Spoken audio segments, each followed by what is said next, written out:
Hello students, today we are going to discuss our new topic principles of management concept. Principle of management, a basic idea or rule that explain or control how something happen or work. Principal of management आपको क्या बताता है? ये एक idea and rule है जो explain करता है आपको कि आपका वर्क कैसे हैपन हुआ है। एक मैनेजरियल प्रिंसिपल जो है वो ब्रॉड होता है और जनरल गाइडलाइन होता है डिसीजन मेकिंग के लिए।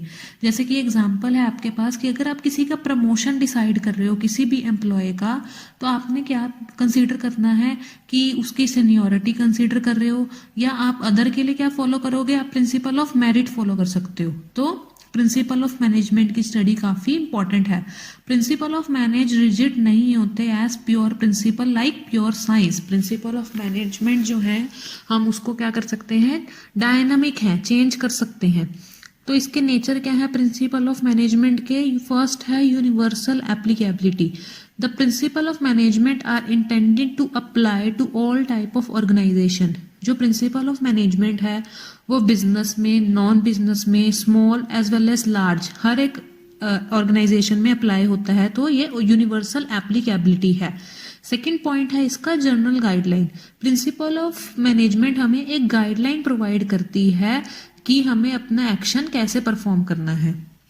ये कैसे फॉर्म किए जाते हैं? Form by practice and experimentation.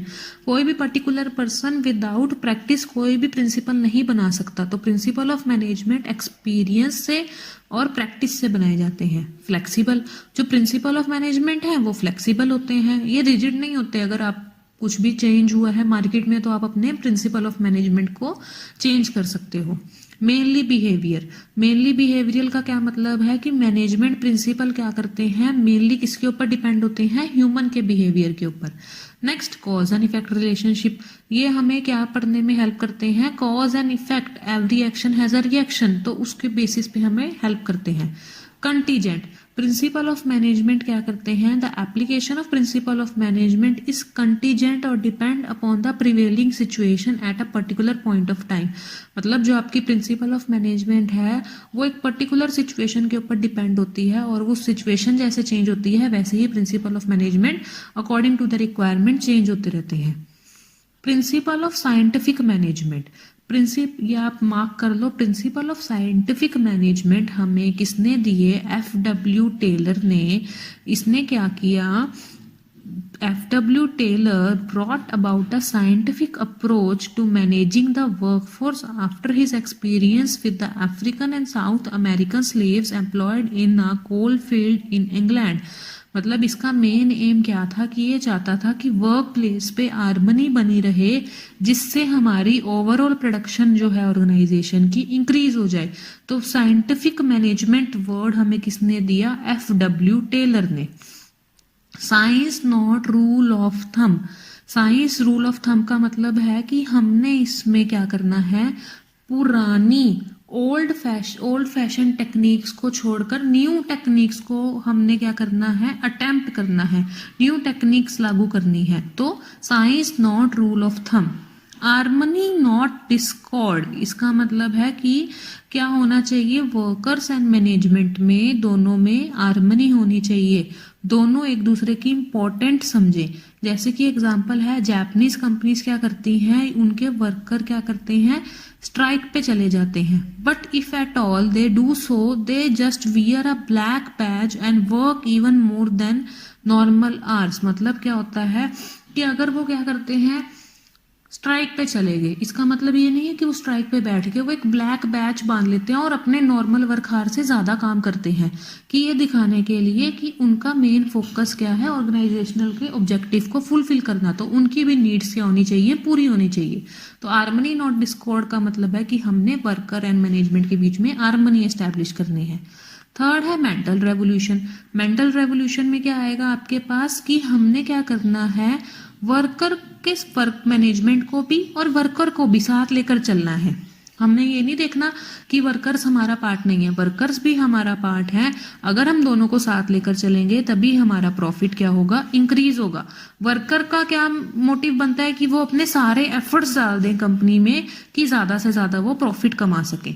Corporation not individualism, इसमें हमने क्या करना है कि एक दूसरे के साथ कॉपरेशन बनाए रखनी है, सिर्फ अपने एक पर्टिकुलर इंडिविजुअल के आपने गोल्स एंड ऑब्जेक्टिव नहीं देखने, आपने पूरी ग्रुप के गोल्स एंड ऑब्जेक्टिव देखने हैं।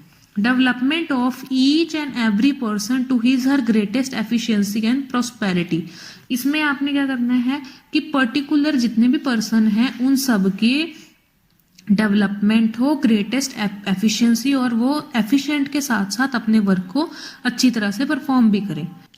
नेक्स्ट हम डिस्कस करेंगे प्रिंसिपल्स ऑफ मॉडर्न मैनेजमेंट।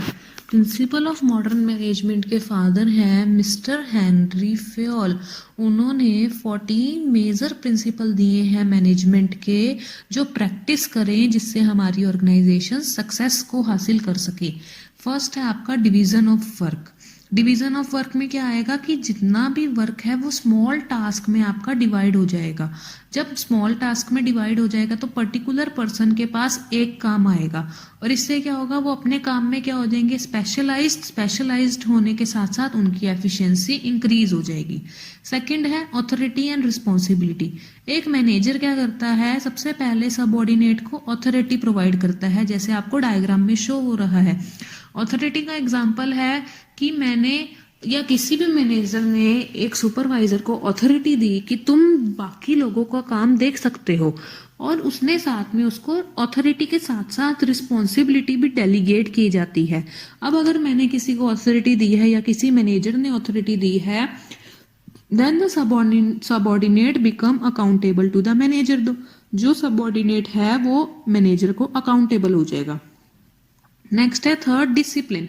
अब इसमें क्या आएगा कि अगर आपकी फर्म में ओबीडियंस है तो आप अपने ऑर्गेनाइजेशनल के फंक्शन को स्मूथली परफॉर्म कर सकते हो। Discipline determine your level of success.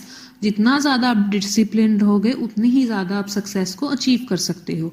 Unity of command. अब यूनिटी ऑफ कमांड में देखो right approach and wrong approach. Right approach में है कि एक पर्टिकुलर मैनेजर है और वो 3 लोगों को आगे कमांड दे रहा है जिसको वो इजिली फुलफिल कर सकते हैं। बट योर रॉन्ग अप्रोच में क्या है कि ए एंड बी दे रहे हैं कमांड, तो वो कंफ्यूज हो जाएंगे जो हमारे वर्कर्स हैं कि हम किसकी बात माने, किसकी ऑर्डर को पहले फॉलो करें। तो यूनिटी ऑफ कमांड में है कि एक पर्टिकुलर पर्सन एक टाइम पे ही ऑर्डर दे।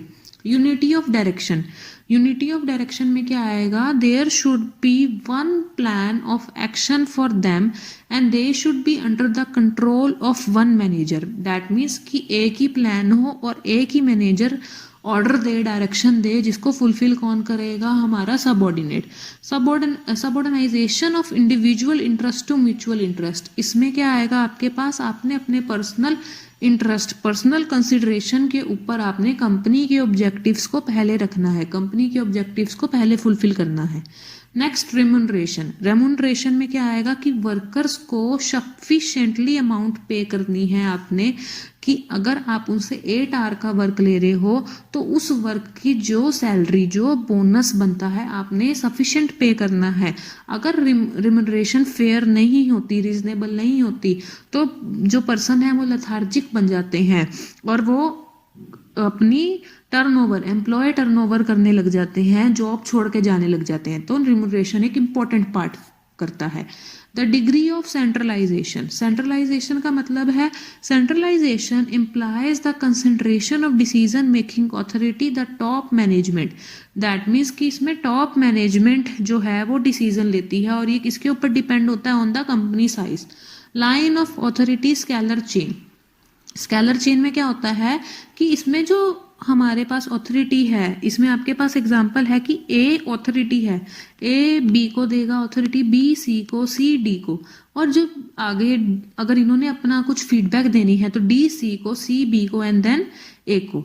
अब सेम अगर इन्होंने आसपास वाले ए ई एफ जी इनको देनी है तो इन्होंने क्या किया, डी डायरेक्टली ई से बात कर सकता है, बी डायरेक्टली जी से बात कर सकता है, और डी डायरेक्टली जी से बात कर सकता है, जिससे इनकी जो है टाइम कंज्यूमिंग ना रहे। ऑर्डर। इसमें क्या होगा, पीपल और मटेरियल जो है एक ऑर्डर में हो, जैसे आपके पास सबसे पहले ऑर्डर आया, आपने उसको चेकलिस्ट किया, चेकलिस्ट करने के बाद उसको पैकेज किया, पैकेज करने के बाद ट्रांसपोर्ट किया, तो एक पूरा ऑर्डर मेंटेन हो रहा है। इक्विटी में क्या होगा कि जितने भी एम्प्लॉयज हैं उनको इक्वल ट्रीटमेंट देनी है, there should be no favouritism and partiality. Next, stability of tenure of personnel, that means कि ऐसा आपका बिजनेस ऑर्गेनाइजेशन होना चाहिए कि लोग इजिली एग्जिट ना करें आपकी फर्म में से। आपकी फर्म में सेटिस्फैक्टरी फैक्टर होना चाहिए कि जो भी ऑर्गेनाइजेशन में वर्कर वर्क कर रहे हैं वो क्विट ना करें जॉब। इनिशिएटिव का मतलब है कि बाकियों से पहले आप कुछ अपनी स्ट्रेंथ है आपके अंदर और आपके पास कोई अच्छा आइडिया है, बेटर आइडिया है और आप उस आइडिया से इनिशिएटिव ले रहे हैं। 14th है आपके पास spirit de corps team spirit, that means team spirit होनी चाहिए आपके अंदर। अगर टीम स्पिरिट होगी तो आप एक टास्क को इजिली फिनिश कर पाएंगे।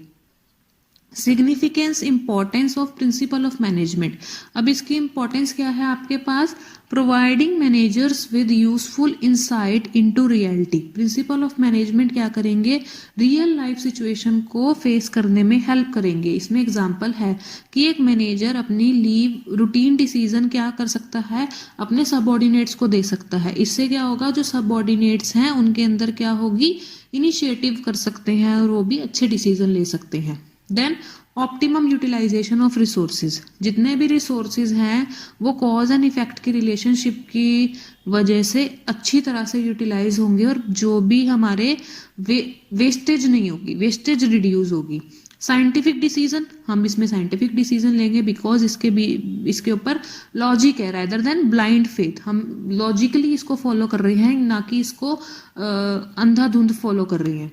नेक्स्ट है आपके पास मीटिंग चेंजिंग एनवायरनमेंट रिक्वायरमेंट, आपकी एनवायरनमेंट डेली चेंज हो रही है बिकॉज एनवायरनमेंट डायनामिक है, तो जो भी डायनामिक एनवायरनमेंट में चेंजेस हो रहे हैं उसको आपने साथ के साथ फुलफिल करना है। Fulfilling social responsibility, social responsibility का मतलब है कि अगर कोई इक्विटी के बारे में बात कर रहा है तो आपने ये नहीं कि वेजिस उसको इक्वल देने हैं, जबकि उसकी कस्टमर को वैल्यू देनी है, एनवायरनमेंट की केयर करनी है। बिजनेस अगर आप डीलिंग कर रहे हो तो सबके साथ अच्छी होनी चाहिए।